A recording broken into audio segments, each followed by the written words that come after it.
जय हिंद दोस्तों।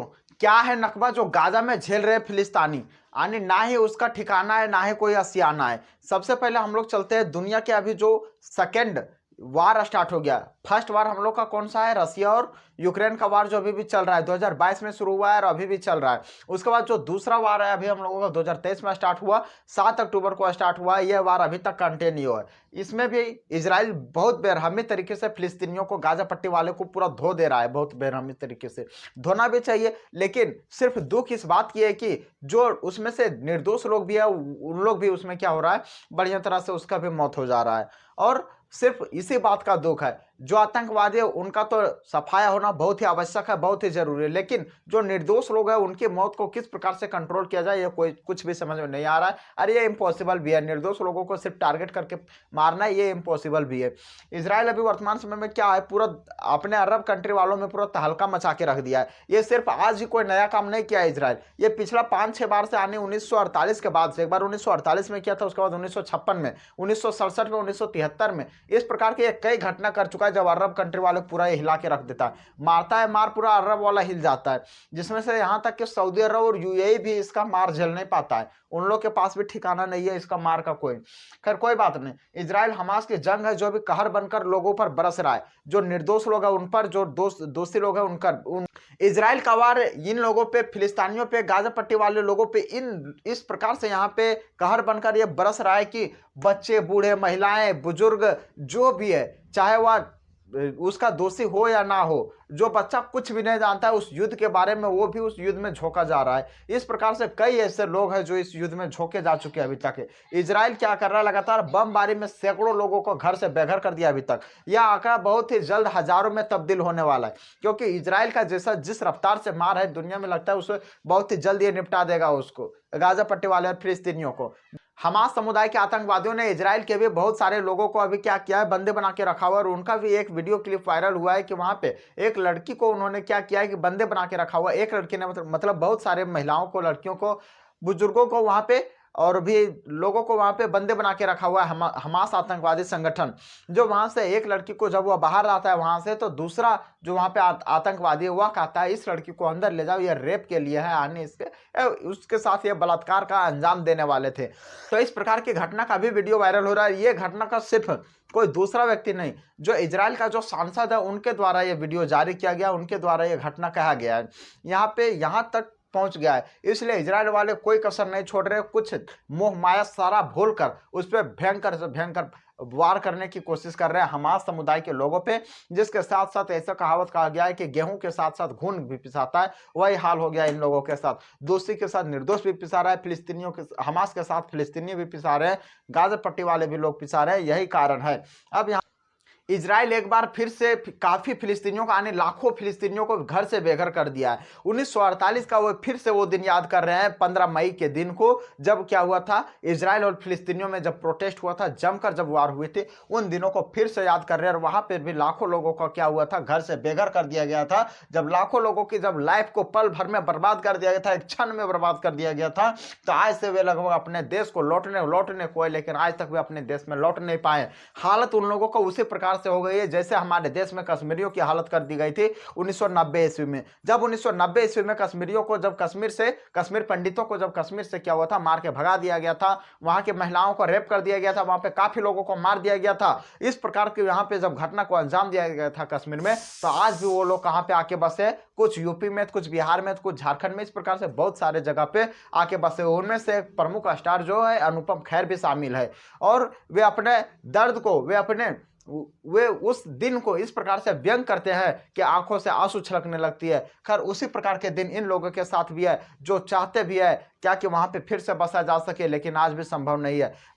फिलिस्तीन तो नक्शे पे थोड़ा सा दिखाया जाता है, एक छोटा सा टुकड़ा, लेकिन वे वास्तविक रूप में फिलिस्तीन नहीं है। अगर उसका वास्तविकता जाने तो वहां पे सिर्फ लोगों पे अत्याचार होती है, वहां पे इजराइल का ही कब्जा है। गाजा पट्टी में भी वही हाल करके रखा हुआ है इजराइल। लेकिन जहां पे जो अभी तक फिलिस्तीन का जो जगह बचा हुआ है, उसको क्या करना चाहिए, कभी गाजा पट्टी वालों के लिए या फिर फिलिस्तीन वालों के लिए इजराइल पर उस पर दबाव नहीं करना चाहिए, उन लोगों को उस पर छोड़ देना चाहिए था।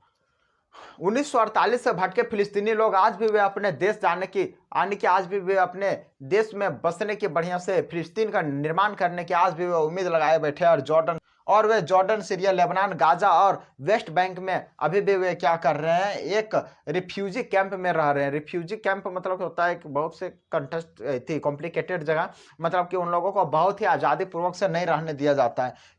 फिलिस्तीन उन तबाही भरे दिनों को नहीं भूल सकते हैं और उन्हीं तबाही भरे दिन को नकबा के नाम से जाना जाता है। नकबा क्या है, यानी कि जब 1948 ईस्वी में जब वो तबाही दिन था, जब 15 मई का दिन था और उस दिन जब पूरा तबाह कर दिया गया था, वो दिन को फिलिस्तीनी क्या बोलते हैं, नकबा के नाम से जाना जाता है। भारत का भी एक, हम लोगों बोले तो भारत का भी एक नकबा का दिन आया था। वह दिन कौन सा था भारत के लिए नकबा का दिन, जब भारत पाकिस्तान जब अलग हुआ था, 15 अगस्त सन 1947 का दिन था, जब उधर से भी लाशें आ रही थी, इधर से भी लाशें जा रही थी लाखों लोगों के। अगर आप लोग गदर नहीं देखे होंगे, गदर 1, तो आप लोग जाके मूवी गदर 1 जरूर देख लीजिएगा, एक बार रूह कांप जाती है। इस प्रकार से सिर्फ लाशें जा रही थी। वही हाल यहाँ पे भी है। क्या हो रहा है कि उन लोगों के जो काफी भारी मात्रा में मार काट हड़कंप जो मचा था, उन्हीं को नकबा के नाम से जाना जाता है। 75 साल पहले की जो घटना है, उस कहानी को फिर से आज दोहराया जा रहा है और काफी लोगों को घर से बेघर कर दिया गया है। काफी लोगों को क्या है, अपने दर दर की ठोकरें खा रहे, भटक रहे इधर उधर, वे अपने जीवन जीने की लायक नहीं बचने दिया उन लोगों के। नकबा एक अरबी शब्द है जिसका मतलब होता है तबाही। 15 मई को पैलेस्टीन जो है वह क्या करता है कि नकबा दिवस के रूप में याद करता है, क्योंकि इसी दिन उसका बहुत सारे फिलिस्तीनियों का वो खात्मा कर दिया था। कौन, इजराइल। इजराइल 1948 ईस्वी में इतना बुरा तरीके से मारा था कि उसका बहुत सारे लोग शहीद हो गए थे, बहुत सारे लोगों घर से बेघर हो गए थे, बहुत सारे लोग तो भूखे प्यासे उनके मौत हो गई थी। और 15 मई को वे नकबा दिवस के रूप में मनाते हैं, अभी भी उन्हें याद करते हैं। ब्रिटेन ने यहूदियों के लिए क्या किया है 1948 ईस्वी में, यानी 14 मई 1948 ईस्वी में क्या किया था, वह यहूदियों के लिए वह अलग देश का घोषणा कर दिया था, और अलग देश का घोषणा कर दिया जिसका नाम इजराइल पड़ा। और इजराइल देश का घोषणा करने के पश्चात 15 मई से तबाही मचना शुरू हो गया, क्योंकि अगर आप ही का देश है या आप ही का घर को हो और किसी दूसरे व्यक्ति आके आपके घर के बगल में बसे और आपका घर को 2 भागों में, बराबर भागों में बांट दिया जाए, तो आप लोग तो श्योर विवाद होगा। उसी प्रकार से इसके साथ हुआ था। यहूदियों का दूसरा जगह जो जर्मनी से हिटलर भगाया था, वहां से जो first world war, second world war में जो दोनों भागे थे यहाँ से, और यहाँ पे आने के पश्चात क्या हुआ, इसको एक देश की मान्यता मिल गया। एक देश मिलने के पश्चात क्या हुआ कि इनके यहाँ पैलेस्टाइन के लिए यह समस्या खड़ा कर गया। और समस्या खड़ा करने के पश्चात पैलेस्टाइन तो अपना जमीन देना नहीं चाहता था, और जमीन वह देना नहीं चाहता था, जिसके वजह से क्या हुआ कि यहाँ पे यह विवाद स्टार्ट हो गया। 15 मई से यह क्या हुआ, यह समस्या शुरू हो गया और लड़ाई झगड़ा पूरा शुरू हो गया, जिसमें से इजराइल ने पूरा 530 गाँव को पूरा धो दिया।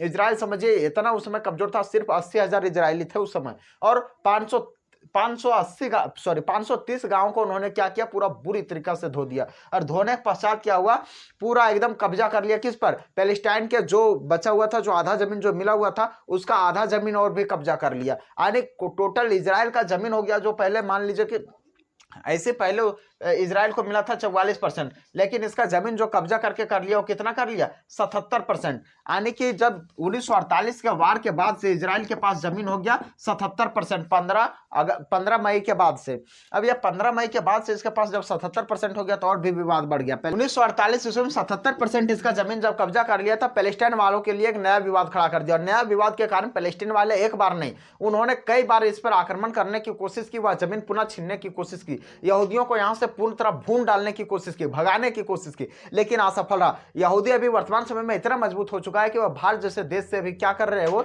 आंख से आंख मिला के बातें करते हैं यहूदी। खैर, भारत और इजराइल का जो रिश्ता है बहुत बढ़िया है, इसमें कोई शक नहीं है। चाइना से उसका रिश्ता विवादित रहता है, पाकिस्तान से विवादित रहता है, और अरब देशों से उसका जो रिश्ता है वो क्या रहता है, विवादित रहता है, जिसके कारण उसके आस पड़ोस में भी क्या है, सब छोटा जो 1948 में जो तहलका मचाया है ना इजराइल, उसके डर से आज तक भी वहां पे डर नहीं भागा है।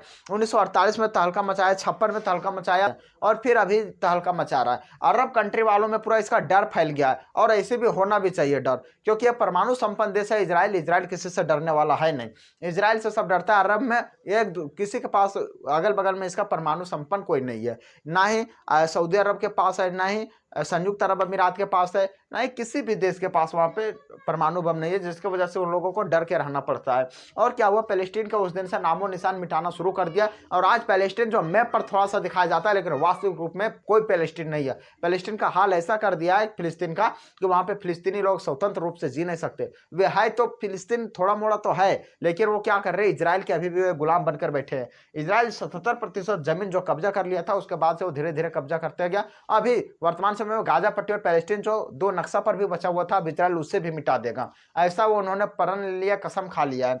हमास का जो एक गलती से पूरा पैलेस्टीन और पूरा गाजा उसका क्या होगा, खमियाजा भुगतना पड़ेगा। आप लोग इसके बारे में क्या सोचते हो, अपनी राय जरूर देना। भारत, और मैं पहले भी बता चुका हूँ, भारत के साथ इजराइल की रिलेशन बहुत अच्छा है। इजराइल काफी डेवलप हो चुका है, भारत भी क्या करता है, उससे हथियार खरीदता है। खैर कोई बात नहीं, आप लोग इसके बारे में क्या सोचते हो, अपनी राय कमेंट में जरूर देना। मिलते हैं फिर नेक्स्ट वीडियो में, तब तक के लिए धन्यवाद। जय हिंद, वंदे मातरम।